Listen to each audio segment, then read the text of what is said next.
You're the lead in a meeting. You look to the team and you update them on the project that you're running. And you ask for feedback. A couple of people comment. Everybody else nods in agreement. And you get up and you leave the meeting and you're feeling pretty good, kind of upbeat. Everybody's on the same page and you're in alignment. Later on that afternoon, you're walking down the hall with a colleague and you hear that there are issues and there are concerns. Not everybody is aligned. They're talking with one another about the issues and concerns, but not with you. You've been delegated a significant initiative. You're honored by the opportunity. You dig in and you're giving it your all. Before long, your boss is hovering over your shoulder, questioning your every move, and second-guessing your judgment. And you're confused. You wonder what's going on. You're in the process of wrapping up a very significant report. You're on a deadline. You need a critical piece of information to get this done and get this done on time. You reach out to your colleague who has the information that you need. You send one email after another. You leave one voicemail message after another, and no response. You're up against this wall and you're wondering, how am I going to get this done? Do these examples sound familiar to you? Do they have any resonance? And do you find yourself wondering at times, oh my God, what is going on here? We find ourselves feeling sort of this sense, this inner gnawing of what is going on around me. We actually feel the ground beginning to shake and we're questioning what is up here. The vast majority of these experiences, the vast majority of these examples, they tend to creep up on us. They're very, very subtle. We can sense that something is going on, but we don't know what to call it. We don't quite know how to articulate it. We can't name it. We can't point to it. We can't get our fingers on it, but we sense that something is going on. And we feel our inner world beginning to collapse, and that early struggle begins to unfold. There is a word for this thing that we are experiencing. There is a name for it. It's called betrayal. Now that word betrayal, it's a big word, and it can represent big things. Have you ever felt lied to? Have you ever felt deceived? Have you ever felt sabotaged? Have you ever felt taken advantage of? When we are in the wake of those kinds of experiences, we feel it, don't we?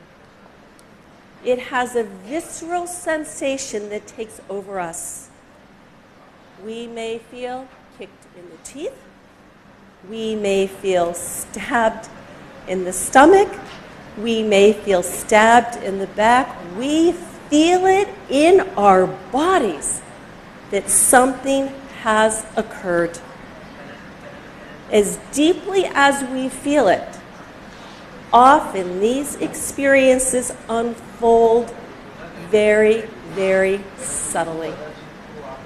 And I'd like to share with you a story that illustrates what I mean. This is a story of a woman named Susan. Susan was bright. She was tenacious. She had chutzpah. She began to work for her organization, an internationally renowned research institution, at a very young age. And she worked her way up to a director-level position. When I first met Susan, I had been hired, Dennis and I and our company had been hired to support her to lead her division through a very major change process. And she wanted to do it on a foundation of trust. I loved working with Susan. She had heart. She had soul. She had dignity. She had grace. She cared about her people. She wanted to create an environment where they could do their best work. You can imagine how acknowledged she felt when she was asked by the president of her research institution to lead a multi-million-dollar real estate development project. She quickly assembled her team. She reached out to a colleague named Ken to join the team. Ken was a gentleman whose skills she had admired. She thought he could bring something very valuable to the team, and she looked forward to developing a relationship with him. The team came together. They developed benchmarks. They laid out their goals and objectives and arrived at what their approach was going to be to the project at hand. Before too long, Susan received a request from her boss to come and brief her on the project. Susan reached out to Ken and invited him to join her on the briefing. She thought it would be a terrific opportunity for them to further collaborate, to further develop their relationship, and she thought it would be a great opportunity for Ken to have some exposure to the boss. The day the meeting arrived, Susan showed up in her boss, Catherine's office on time. Catherine welcomed her into the office and reached behind her to shut the door. Susan gently reminded Catherine that Ken had been invited and he would be joining shortly. Catherine continued to shut the door and invited Susan to sit down and said, "Susan, we need to talk. Ken will not be joining us." In that moment, Susan's body began to be flooded with concern. She knew something was off. Later that day, it's a Friday evening, it's 6 o'clock, I'm in my office and I'm wrapping up some loose ends. And the phone rings and it's Susan. I immediately hear it. Do you know that tone of voice, that quality, when we've just had a good, hard cry? I hear that in Susan's voice from the moment she said hello. Susan went on to tell me what had happened. Ken paid a visit to Susan's boss, Catherine, earlier in the day. To let Catherine know that he didn't think Susan was up for the job. He didn't think she was the one to lead the project, and he asked to be released from the team. Now, in that moment, Susan said all the things you might imagine that she would say. What on earth is going on here? How could he have done this to me? I can't believe I didn't see this coming. How could I have been so blind? What on earth did I do to create this? And what did I do to deserve this? Can you all hear where Susan was going? Can you hear how she began to turn toward herself? As she settled in,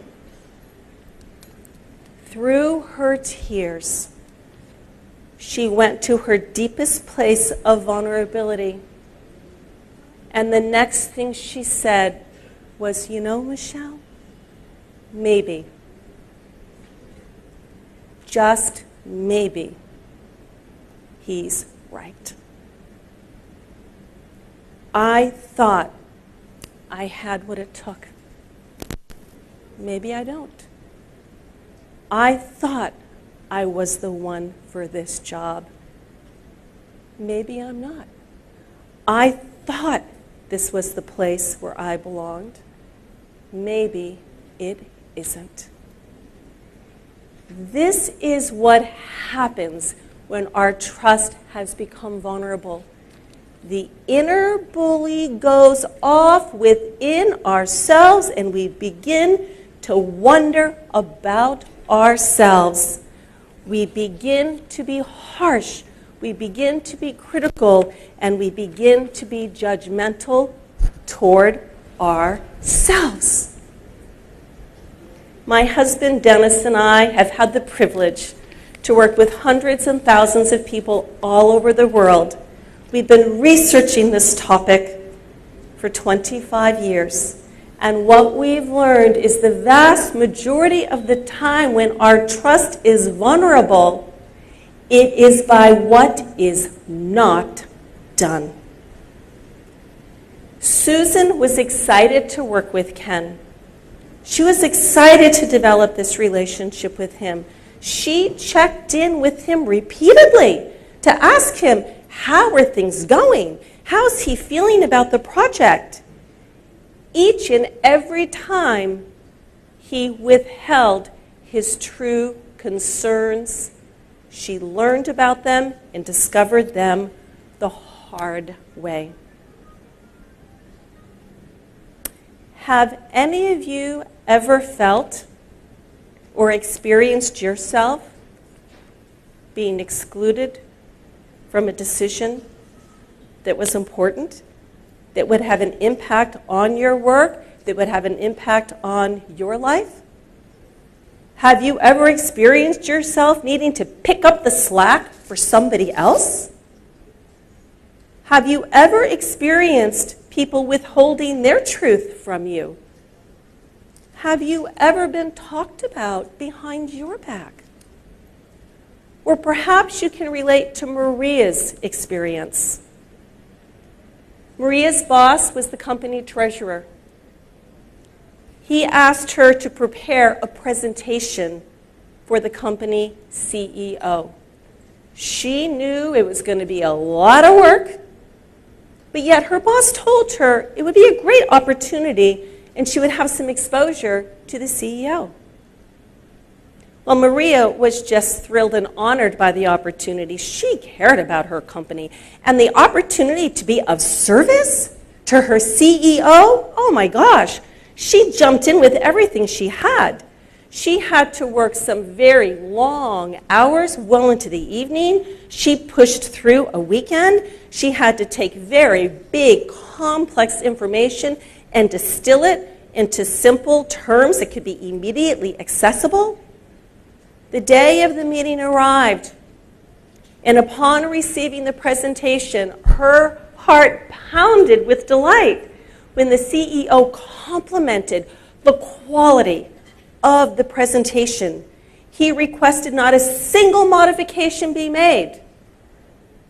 Imagine what happened with her joy and exuberance when her boss sat there and took full credit for the work, never once acknowledging her efforts, her contribution, her work in any way. She was speechless.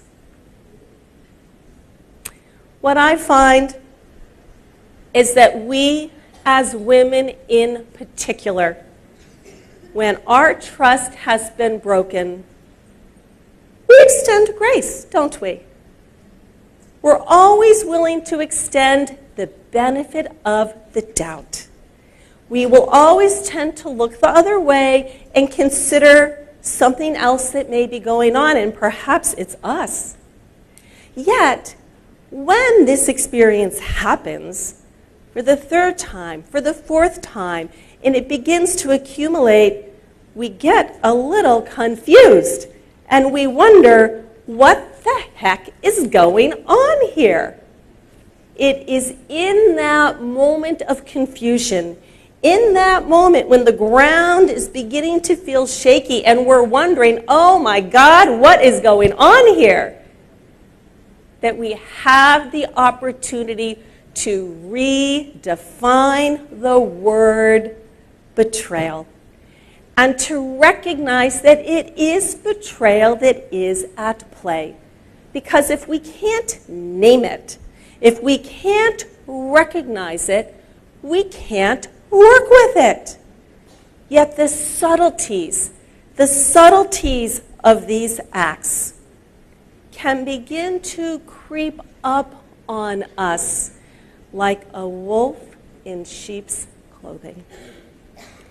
Each individual act taken in and of itself is seemingly harmless, isn't it? We extend our grace. But yet, as that singularly innocent act continues to unfold, it looks like a sheep, but as it continues to unfold, it begins to take the shape and form and the feeling of the wolf in disguise. 90% of these acts of breach of trust, 90% of these patterns that unfold and create betrayal are in fact unintentional. And the vast majority of the time, we are unaware of their impact. We may have a level of awareness of the behavior. We may have a level of awareness of the people that we've left waiting, the deadlines we're behind on, the person whose opinion we forgot to ask. But we quite often are unaware of the impact of these patterns of behavior on relationships and trust. Trust represents the core human need we all have to connect with one another. We want it. We need it. We deserve it. When it has been made vulnerable, we feel it deeply. Because trust is this precious commodity that binds the human relationship with one another, we do want to protect it. And we can protect it. The good news is there are actions that we can take. There are attitude and outlook and beliefs we can adopt to help us step into that pattern and work through it. The first is we learn to pay attention. There is something going on here. This causing this ground to shake under our feet. It is real. We need to give ourselves permission to acknowledge that pattern, to tune in to our feelings, to pay attention to our emotions and our sensations, because, ladies, this is real and it is not you. It is time to turn off that inner bully that is so hard on ourselves, to open our heart to ourselves and extend compassion to ourselves. You did not do anything wrong. You do not deserve to be treated in this way. You are not responsible for the behavior of another. I don't know about you, But when my trust has been broken, and it has, and I've been in pain, which I have been more than once, I have a need to talk. Susan, remember Susan, who was so devastated by the act of her colleague Ken. She reached out for help. She made a call. When we give ourselves permission to reach out for help, we have a lifeline that helps us return and regain our equilibrium, and we are no longer swimming in self-doubt. Susan, as she regained her equilibrium and began to get her footing underneath of herself, was able to remember the truth about who she was. That she was the one for this job. She absolutely had what it took. And nobody was going to take that away from her. When we regain that equilibrium and return to the truth of who we are, we find our way back to trusting ourselves.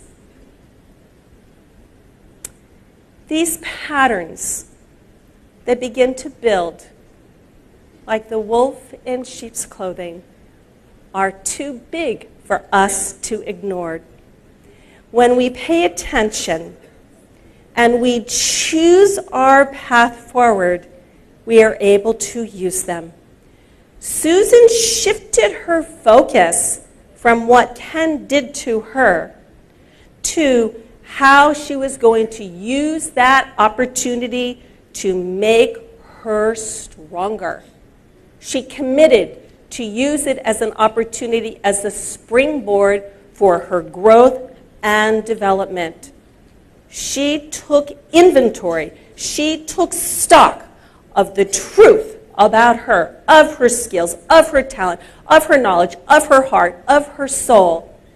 She did take the courageous step to examine what she could learn and discover that contributed to her, for a moment, giving up her power to the behavior. She also opened her heart and extended compassion to herself, and she looked back and she said, okay, what do I see now that I didn't see then? And should that show up at my doorstep in the future, how will I recognize it, and what will I do differently? Susan embraced the opportunity to grow in her awareness, to choose her path forward. She went on to lead that project magnificently, and many others to come in her future. When we respond to the pattern of distrust, when we choose our approach, and we pay attention to our feelings, we embrace that wolf in sheep's clothing as an opportunity to help us learn. And it becomes a gift for the insights that it brings and the deepening of trust within ourselves. Thank you.